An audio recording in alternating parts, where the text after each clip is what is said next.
Olá, muito bom dia. Que a graça e a paz do nosso Senhor Jesus Cristo continue conosco. Bom dia, seu Zé.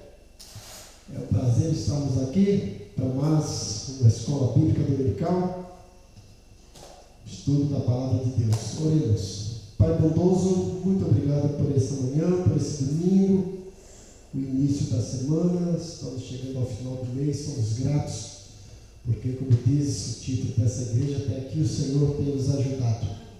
Te agradecemos porque temos o privilégio de estar aqui na tua casa, estudando a tua palavra, aprendendo para nos edificarmos cada vez mais. Pedimos que o teu Santo Espírito nos ilumine para que tudo aquilo que aprendemos hoje seja cravado em nossas mentes e corações e que nós tenhamos sabedoria para colocar em prática.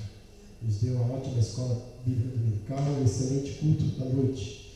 Mais uma vez aproveitamos desse momento para orarmos pela tua serva Maria do Rosário, que se encontra naquele leito do hospital, clamando por um milagre teu na vida dela, para que ela recupere completamente a saúde e possa retornar ao convívio do seu lado com os seus. Nós oramos agradecidos em nome de Jesus. Amém. Bom, nós já passamos pelo capítulo 1 de Efésios, aprendemos tudo que foi ministrado aqui, capítulo 1, sobre salvação na obra da Trindade, nos primeiros 14 versículos, né? O Pai separou, o Filho salvou, o Espírito selou. Depois que Paulo ensina essa verdade, capítulo 15 até o 23, capítulo 1, versículo 15 até o 23, ele ora para que os crentes de Éfeso tenham um espírito de iluminação, revelação e sabedoria para se apropriarem na prática dessa verdade. Hoje vamos para o capítulo 2, vamos ver que Paulo está falando sobre agora a salvação, continua falando, né? O capítulo 1 ele mostra de uma forma teórica o que aconteceu, e no capítulo 2 ele ilustra isso, mostrando de uma forma prática o que nós éramos sem Cristo, o que Cristo fez por nós, o que nós somos. No versículo 1 até o versículo 10 do capítulo 2, Paulo fala sobre salvação pela graça. Somos salvos pela graça. Então, o que éramos, o que Deus fez por nós e o que eu sou agora. E a gente lembra isso quando tinha aqueles programas de televisão que tinha aqueles quadros de transformação, né? Chegava uma pessoa lá no modo que estava, tirava uma foto, mandava lá para os bastidores, maquiagem, cabelo, roupa, e depois no final do programa colocava e mostrava a foto do que era antes, a comparação do que era depois. Paulo está mostrando basicamente isso, né? O que nós éramos, o que Deus fez por nós, o que eu sou agora. O que nós éramos, na primeira parte aqui, versículos 1 a 3. Nós estávamos perdidos no pecado, ou seja, estávamos mortos espiritualmente, porque a palavra morte significa separação, né? Tem 3 tipos de morte: a morte física, quando a alma e o espírito se separam do corpo, morreu. Temos a morte espiritual, quando nós pecamos, nos afastamos de Deus, e tem a morte eterna. No final de todas as coisas, aquele que não servir a Deus aí vai ficar para sempre no inferno. E aqui Paulo está falando de morte espiritual. Nós espiritualmente estávamos mortos, perdidos no pecado, afastados de Deus. Romanos 3:23 fala, porque, o que diz mesmo? Todos pecaram e destituídos estão da graça de Deus, né? Da glória de Deus. Aí depois no 6:23 ele fala, né? Mas o dom gratuito de Deus é a vida eterna em Cristo Jesus. Então, lá no versículo 1, ele fala que nós estávamos mortos no pecado. Veja o que diz Efésios 1. Vocês estavam mortos em suas transgressões e pecados. Então, a nossa vida pecaminosa nos afastava de Deus. O profeta Isaías fala, se não me engano, no capítulo 59, versículo 2, né? Que nós, os olhos de Deus não estão fechados, nem os seus ouvidos agravados, e nem sua mão encolhida para que não possa ver, ouvir e agir. Mas depois ele fala, mas os nossos pecados fazem separação entre nós e Deus, certo? Os nossos pecados. Aqui Efésios. Isso. A gente acabou de esquecer, né? Os nossos pecados fazem separação entre nós e Deus. Aqui. Os nossos pecados fazem separação entre nós e Deus. Então nós estávamos espiritualmente afastados de Deus, mortos espiritualmente. E se estávamos mortos para Deus, consequentemente, diz o versículo 2, que nós estávamos vivos para Satanás. Olha o que diz o versículo 2. Vocês estavam mortos em suas transgressões e pecados, nos quais costumavam viver quando seguiam a presente ordem desse mundo e o príncipe do poder do ar, o espírito que agora está atuando nos que vivem na desobediência. Então, mortos para Deus, vivos para Satanás. Se você falar isso para qualquer pessoa, não, que isso, né? Mas não existe outra coisa a não ser isso espiritualmente. Ou você é de Deus ou é do diabo. Você pode não querer ser dele, mas ele já se apropriou de você. Aí tem a pessoa que fala assim, eu estou em cima do muro. Então não sou nem de Deus, nem do diabo, estou em cima do muro, né? Aí o anjo sussurra assim no ouvido dele, só que você esqueceu que o muro é do diabo. Não tem muro para Deus.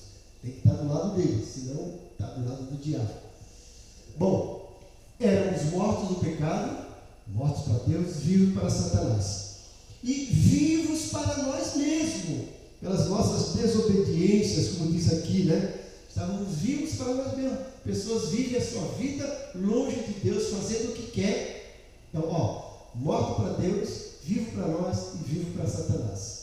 Certo? Então, mesmo que você fale, eu não quero Satanás, mas você está vivendo para você mesmo. E Satanás tem poder sobre a sua vida. Para não sermos escravos de Satanás, nem escravos de nós mesmos, temos que servir a Deus. E aí, o que nós éramos por conta disso? Filhos da ira. Versículo 2 e versículo 3 fala isso, né? Versículo 3 fala que nós estávamos vivos para nós mesmos e filhos da ira. Versículo 3 diz isso, olha. Anteriormente todos nós vivíamos entre eles, satisfazendo as vontades da nossa carne, vivo para nós, seguindo os desejos e pensamentos, como os outros, éramos por natureza merecedores da ira, éramos filhos da ira. E você vai ver que nesse versículo 3 mostra 3 maneiras de nós andarmos. E eu coloquei na apostila que são as 3 avenidas que conduzem ao inferno. Existe só um caminho que leva para o céu. Jesus disse em João 14, 6, eu sou o caminho, a verdade e a vida. Ativo, masculino, singular, único. Agora existem avenidas, várias, que levam para o inferno. E aqui Paulo mostra 3 avenidas que levam para o inferno. A avenida da perdição, a avenida de Satanás e a avenida dos prazeres. Olha, Paulo fala que nós andávamos segundo o curso desse mundo. Estávamos na avenida da perdição. Segundo o príncipe da potestade do ar. Estávamos na avenida de Satanás. Segundo as inclinações da nossa carne, a avenida dos prazeres carnais. Tudo isso leva para Satanás. Então Paulo está mostrando um quadro caótico para as pessoas sentirem medo. Olha o que vocês eram. Porque às vezes a gente esquece. Jesus me salvou. Legal, salvou do quê? E o que isso significa na sua vida? Você tem noção exata de como você era antes de Jesus? Mas eu era bonzinho, fazia as coisas legal, mas espiritualmente a coisa era feia. Não importa se você era bonzinho, se você era caridoso, se você frequentava a igreja, se você tinha uma Bíblia em casa, se você tinha bom caráter, não fazia mal para ninguém. Sem Jesus, espiritualmente, está morto no pecado, separado de Deus, certo? Então Paulo mostra esse quadro para as pessoas caírem na real.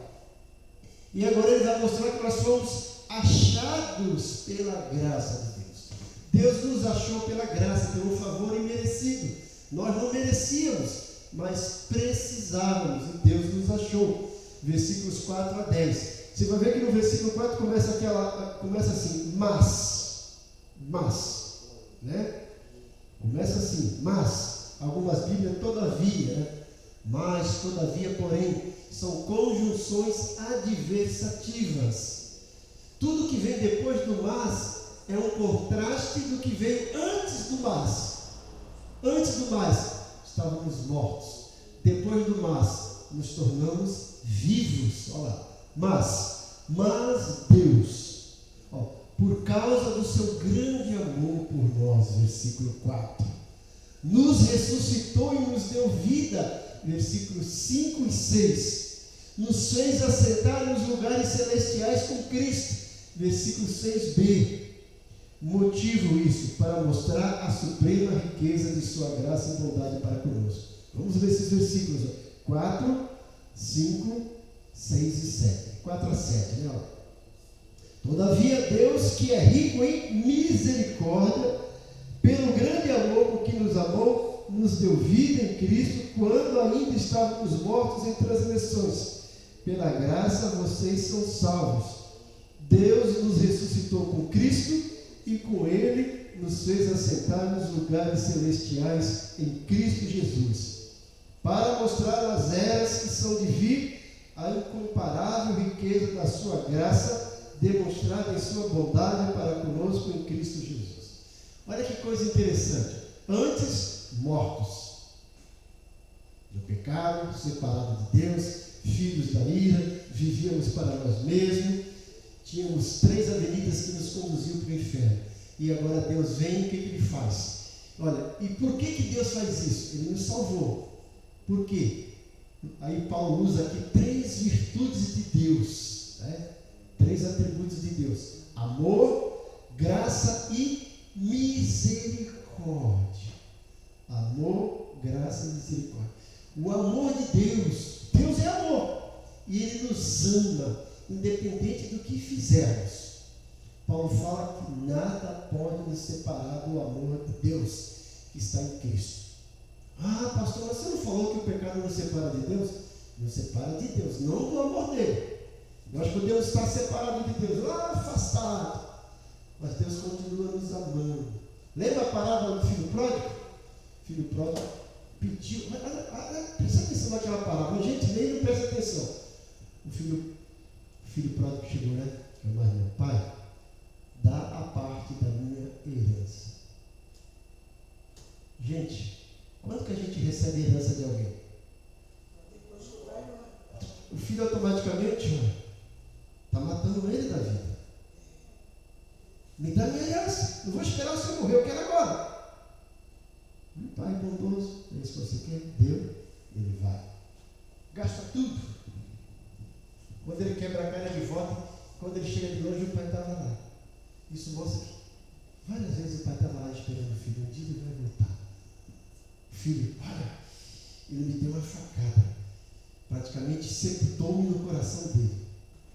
Se afastou de mim, foi para longe, não deu notícia, mas eu continuo aqui amando. Estou esperando que um dia ele vai voltar. É assim. Nós estamos afastados de Deus, separados. Mas Deus continua nos amando. O pecado nos separa dele, nos afasta. Mas não do amor, ele continua nos amando. Essa é a primeira virtude de Deus, o primeiro atributo que a gente vê aqui. O segundo, misericórdia. O que é misericórdia? Uma palavra que mais se aproxima disso é compaixão, é ter pena, é ter dó, né? É se compadecer, é enxergar a miséria alheia. Essa palavra misericórdia é composta de 2 vocábulos: miséres, que é miséria, e cardia, que é coração.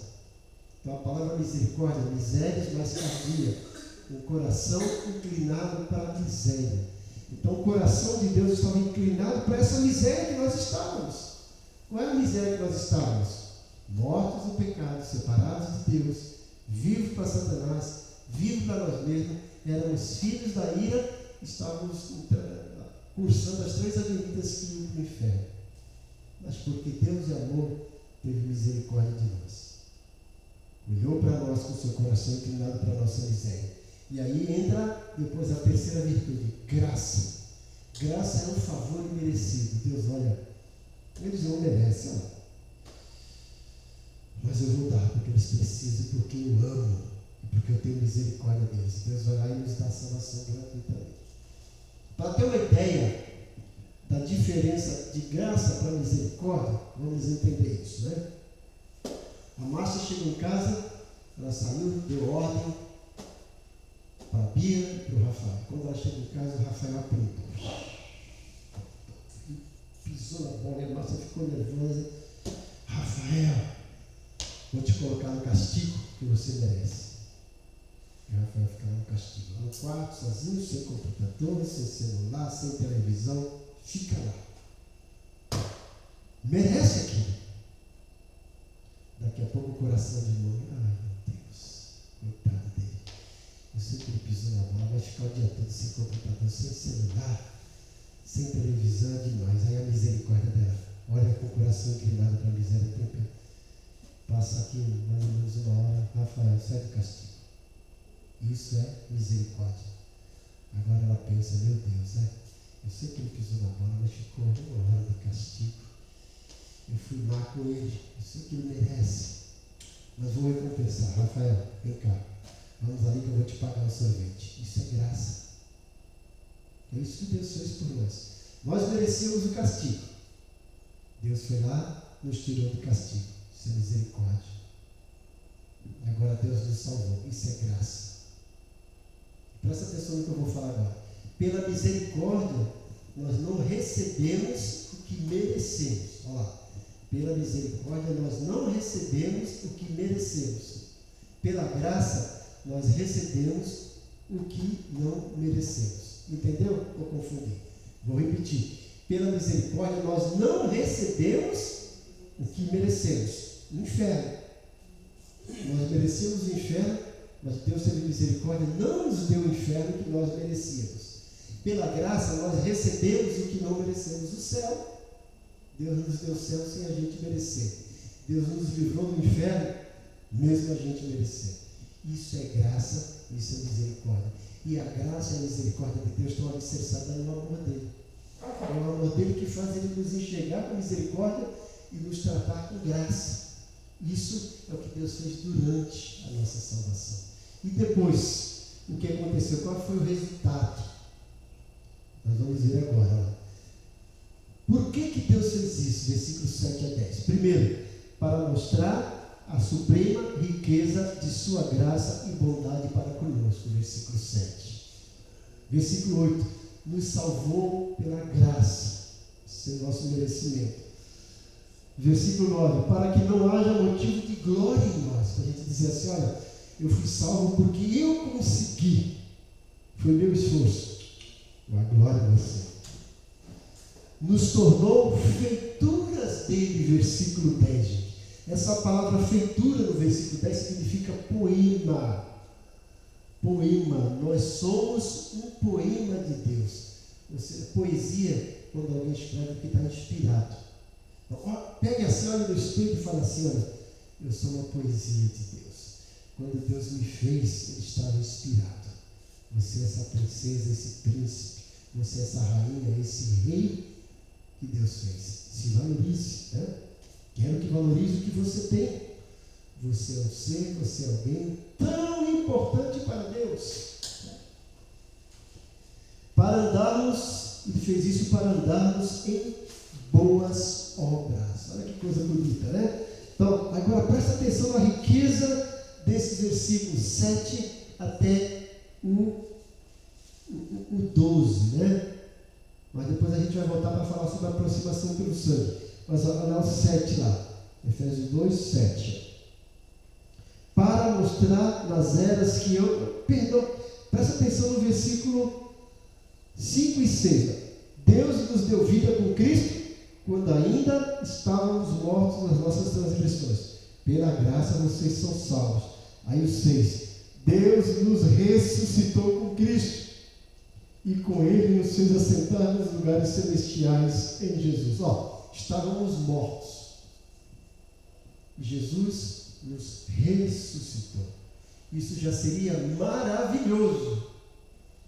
Temos agora a vida, não somos mais mortos. Mas Ele nos fez mais. Ainda de nos ressuscitar, lá de baixo, nos colocar aqui, Ele fez o seguinte, nos elevou. Estamos assentados com Ele nos lugares celestiais. Veja que privilégio, gente. Significa que nós estamos aqui, nós somos cidadãos do céu. Nós temos identidade com Jesus, temos proximidade com Jesus, temos autoridade com Ele, porque Ele está sentado aonde? à direita de Deus. E nós estamos assentados com Ele, estamos também à direita de Deus. Que coisa linda, né? É isso que Deus faz, certo? Maravilha. E aí, versículo 8, né? Pois vocês são salvos pela graça, por meio da fé, e isso não vem de vocês, é dom de Deus. A graça de Deus nos salvou, eu me aproprio disso pela fé. Eu tenho fé, eu acredito que o que Deus fez através de Jesus é suficiente para me ressuscitar espiritualmente e para me dar salvação, vida eterna. Me aproprio pela fé, graça e fé. Isso não é de nós, não é para ninguém se gloriar. O dom de Deus nos deu graciosamente. E versículo 9: não por obras para que ninguém se glorie, porque somos criação de Deus realizada em Cristo Jesus para fazermos boas obras, as quais Deus preparou antes para que nós praticássemos. Olha lá, Paulo fala que nós somos salvos não pelas obras, mas pela fé.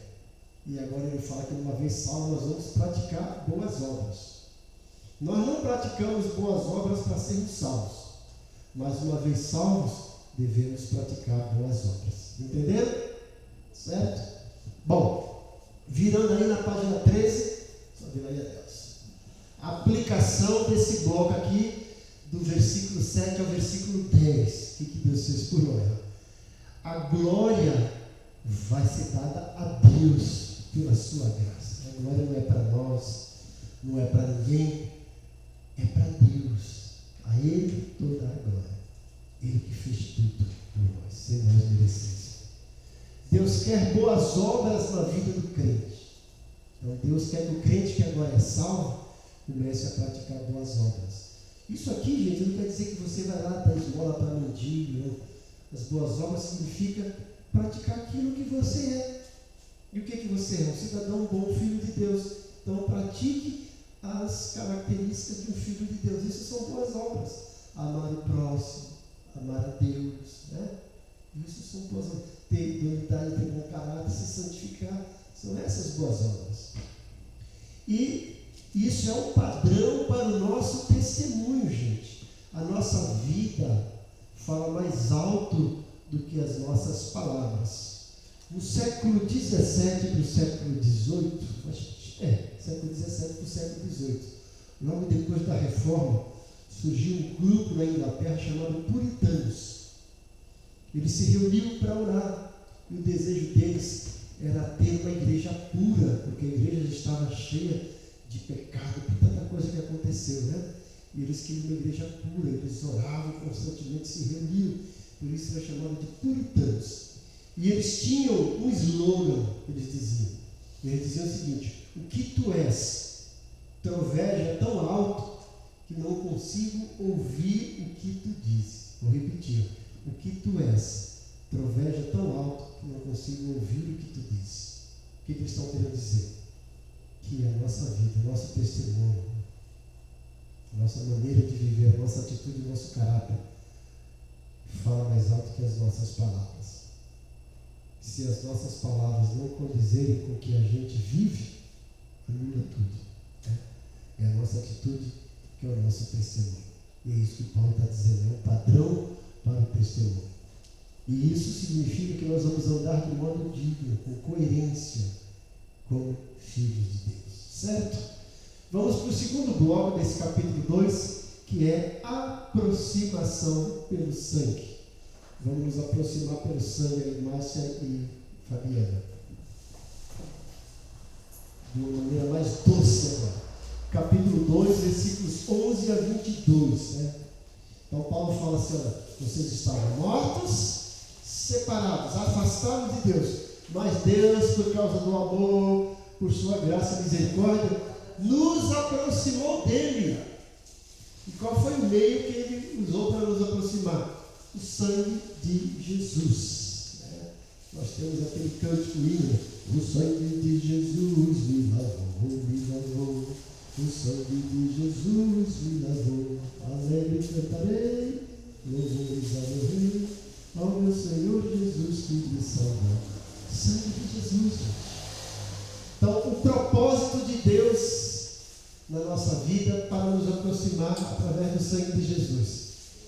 Pelo sangue de Cristo, gentios e judeus têm paz com Deus e uns com os outros no corpo de Cristo. Isso é uma coisa bonita na carta de Efésios. Paulo fala que isso era um mistério que estava oculto e que agora foi revelado. Por quê? Os judeus acreditavam que a salvação era só para eles. Os gentios não tinham vez.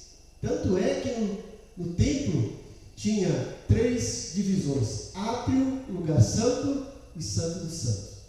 O santo dos santos só entrava o sumo sacerdote uma vez por ano. No lugar santo entrava os sacerdotes. E o átrio entrava o povo de Deus. Quem não era de Deus não podia entrar no átrio, a não ser que se convertesse ao judaísmo, se fosse um prosélito.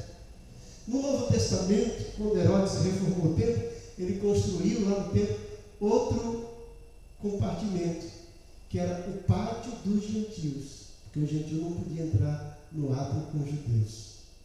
No pátio com os judeus, era lugar no átrio. Eles tinham que ficar separados. Agora Paulo vai mostrar que na igreja Deus derrubou esse muro de separação pelo sangue de Jesus. Tanto gentios como judeus podem congregar, adorar a Deus juntos. Isso é a beleza da igreja, gente. Através da igreja Deus uniu todos num só povo. Hoje não tem mais Israel de Deus, hoje tem o povo de Deus. Judeu, brasileiro, americano, russo, chinês, todas as nações. Certo? Então é isso que Deus fez. A palavra-chave é paz. Nós vamos encontrar paz com Deus, como Paulo fala em Romanos 5, né? Justificados pela fé, temos paz com Deus por nosso Senhor Jesus Cristo. E o resultado, gente, é o acesso ao trono da graça. E agora nós vamos ver 3 posições nossas. Antes nós estávamos longe, antes de Cristo, longe de Deus. E depois de Cristo, ficamos perto. E agora nós estamos em Cristo, nele. Que coisa bonita, né? Do lado dele. Não estamos mais perto, estamos nele, né? Grudado nele, né? Eu posso dizer aqui que vocês estão perto de mim. Quem está longe aqui? Quem não está aqui, está longe, né? Mas se você estivesse aqui do meu lado, eu estava aqui, opa, do lado, é outra coisa, é o que está acontecendo conosco. Nós estamos aqui do lado de Jesus, nele, né? O contexto, gente, versículo 11, olha lá. Portanto, como as bênçãos anteriores, versículo 1 a 10, foram recebidas pelos gentios por nós. Versículo 11 diz, ó, portanto, lembre-se que anteriormente vocês eram gentios por nascimento e chamados incircuncisão pelos que se chamam circuncisão feita no corpo, por mãos humanas. E aí ele continua, e que naquela época vocês estavam sem Cristo, separados da comunidade de Israel, sendo estrangeiro quanto às alianças da promessa, sem esperança e sem Deus no mundo. Está dizendo assim, vocês antes, que são gentios, não tinham esperança. E vocês estavam separados de Israel, separados de Deus. Mas agora não. Agora vocês já não são mais gentios. Vocês são povo de Deus. Que coisa bonita, né? O gentio, quando via isso, olha, esse Deus é tremendo. Ele não separa só aquele povo. Todos aqueles que querem podem ter acesso a ele. Coisa bonita isso, gente, né? E então agora nossas 3 posições, como eu falei, ó. Longe, antes de Cristo, versículos 11 e 12, ó. Sem Cristo, separados de Israel, estranhos, alheios à aliança da promessa. Então o versículo 11 mostra a nossa posição antes, longe de Deus, sem Cristo. Depois o versículo seguinte, 13, vai mostrar que nós estamos perto de Cristo, fomos aproximados, e a base da aproximação é o sangue. Olha o que diz o versículo 13, né? Olha lá. Mas agora, ó, vocês estavam, né? Versículo 11. Mas lembre-se que vocês estavam longe, vocês eram gentios. Agora o 13. Mas agora. Antes, longe. E agora? Versículo 13. Mas agora, isso, em Cristo Jesus, Vocês que antes estavam longe, foram aproximados mediante o sangue de Cristo. Vocês estavam longe, Deus aproximou. E como que Ele aproximou? Através do sangue de Jesus. Que coisa bonita, né, gente? Sangue de Jesus. E agora, versículos 14 a 22, ele vai mostrar que nós estamos em Cristo e que isso é produto da paz. Versículo 14 e 15: paz entre judeus e gentios. Isso é algo inédito no Novo Testamento, gente. Olha lá, versículo 14: pois Ele é a nossa paz. Jesus é a nossa paz, o qual de ambos fez um. E aquilo que eu falei, olha que coisa bonita isso é fantástico, gente. Os fez um e destruiu a barreira, o muro de inimizade, anulando em seu corpo a lei dos mandamentos expressa em ordenanças. O objetivo dele era criar em si mesmo, dos dois, um novo homem, fazendo a paz. Olha, imagine aqui, né? O irmão Augusto e o Adelso. Se fosse antes, Adelso judeu, salvação, podia entrar no templo, podia adorar a Deus. O irmão Augusto não é judeu, não nasceu judeu. Sem salvação, não podia adorar a Deus e podia entrar no templo.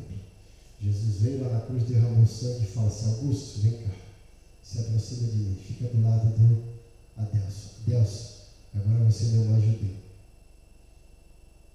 Augusto, agora você não é mais gentil. Vocês dois são meus filhos. Vocês são um povo. Não tem mais muro de separação. Deus derrubou esse muro. E isso Ele fez aonde? Na igreja. Na igreja. Não existe mais gentil, nem judeu. É um povo. Deus derrubou o muro da separação e todas aquelas ordenanças anuladas. Agora é uma nova ordenança. Isso em Cristo, pelo sangue dele. Né? Coisa magnífica. Então houve paz entre judeus e gentios. E houve paz também entre o homem e Deus. Deus não apenas fez paz entre dois povos, mas fez paz entre a terra e o céu. O homem e Deus. É o que diz o versículo 16. Olha lá. Versículo 16. E reconciliar com Deus os dois em um corpo, por meio da cruz, pela qual Ele destruiu a inimizade. Nós nos reconciliamos com Deus. Há paz entre nós e Deus. Um povo aqui que é único, e esse povo único agora tem paz com Deus. Né? Horizontal e vertical. Cruz.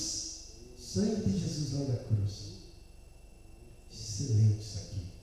Paulo detalhando a obra da salvação que a gente precisa valorizar. Essa paz com Deus. Né?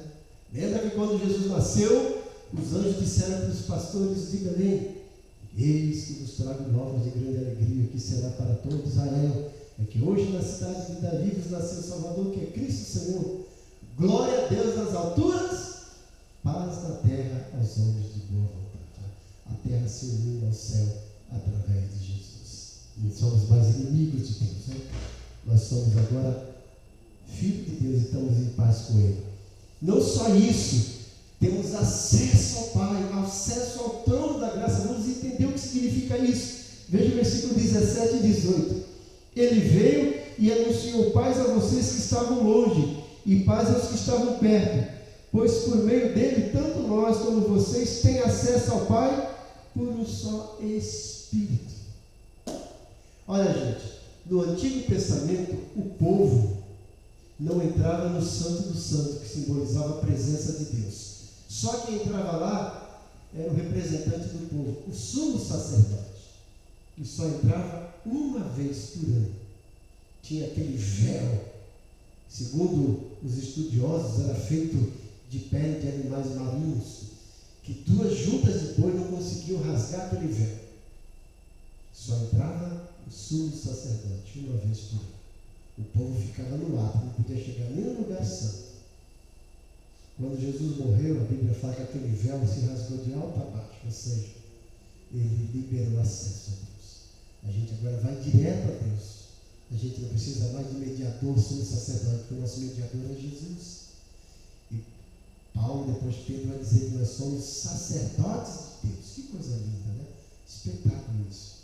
Tanto judeus e gentios, Paulo está dizendo, vocês têm acesso ao trono da graça. Não é mais aquele trono ali do templo, é o trono da graça celestial. A gente pode chegar direto a ele através de Jesus. Maravilha, né?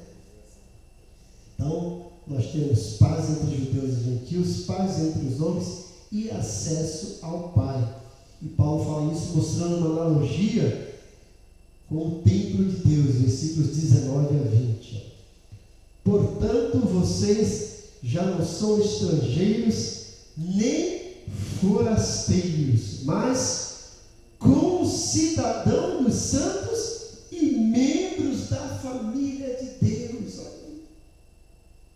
Membros da família de Deus, concidadãos dos santos, gentios e judeus, todos membros da família de Deus, edificados sobre o fundamento dos apóstolos e profetas. O que é isso? É a palavra de Deus, gente.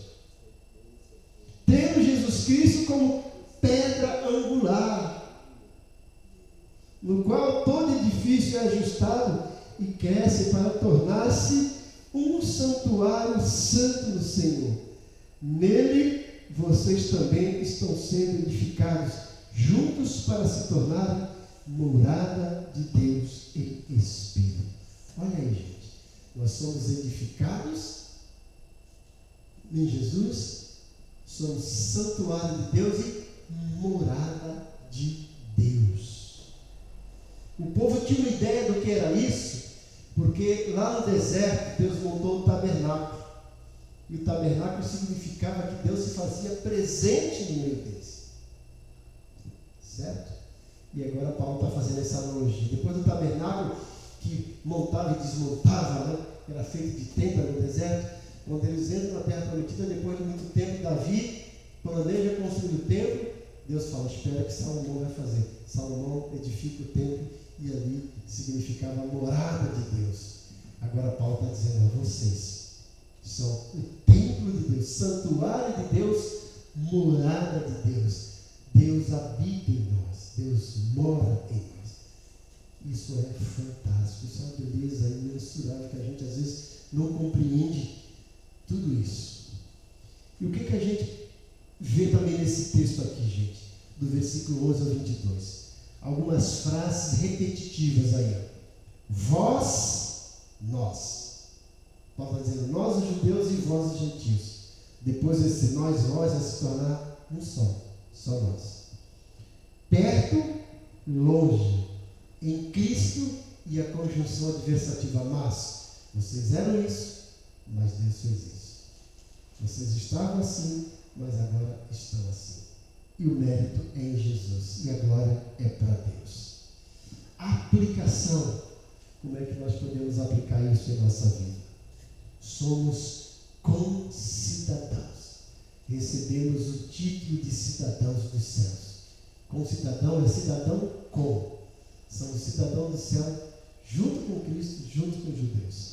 Fazemos parte da família de Deus. Somos edifício de Deus. Somos santuários de Deus. Não deve haver rivalidade, competições, inimizades no corpo de Cristo. Nunca devemos esquecer do que éramos sem Cristo. Olha. Gente, na página 14, nós temos aí um quadro maravilhoso. Depois na página 15, né? A gente não vai dar tempo de falar isso hoje, mas na semana que vem a gente vai falar. Mas para vocês terem uma ideia, olha que coisa bonita. Jesus, resultado do amor, da misericórdia e da graça de Deus. Versículos 4 e 5 de Efésios 2. Ó. A vida sem Cristo, a vida com Cristo. Olha lá, a vida sem Cristo, espiritualmente morta. Com Cristo, recebeu vida espiritual. Espiritualmente morta, versículo 1, recebeu vida espiritual, versículo 5. Seguia o caminho do mundo, obedecendo o governo de Satanás, versículo 2. Agora com Cristo, está reinando com Cristo no mundo celestial, versículo 6. A vida sem Cristo, era dominada pela natureza humana, fazia o que o corpo e a mente queria. Versículo 3. Agora a vida em Cristo, salvo pelo favor de Deus por meio da fé. Versículo 8. A vida sem Cristo era destinada a sofrer o castigo eterno. Versículo 3. Agora a vida com Cristo não é resultado do esforço próprio. Versículo 9. A vida sem Cristo estava separada de Cristo. Agora a vida com Cristo é um poema, é a feitura de Deus. Versículo 10. Nós éramos estrangeiros, não pertencíamos ao corpo de Deus. Versículo 12. Agora em Cristo somos uma nova criação, feita para o bem, como Deus havia planejado. Versículo 10. Sem Cristo não participava dos acordos de Deus. Não participava dos acordos que Deus fazia com o seu povo. Versículo 12. Agora em Cristo foi aproximada de Deus pelo sangue de Cristo. Versículo 13. Sem Cristo não tinha esperança e vivia sem Deus. Versículo 12. Agora com Cristo pertence à família de Deus junto com os judeus. Versículos 14 e 15. Está edificada sobre o fundamento dos apóstolos. Versículo 20. É um santuário dedicado ao Senhor. Versículo 21. Está sendo edificada para a habitação de Deus. Versículo 22. E aí no versículo 20 a 22. Juntos somos construídos como um edifício para a morada de Deus por meio do seu Espírito. O alicerce, o fundamento que os apóstolos colocaram é Jesus Cristo. Ele também é a pedra principal que mantém o edifício ajustado. Certo? A semana que vem a gente vai terminar a página 15 e entrar no capítulo 3 aí da página 16, tá? Então, que Deus abençoe.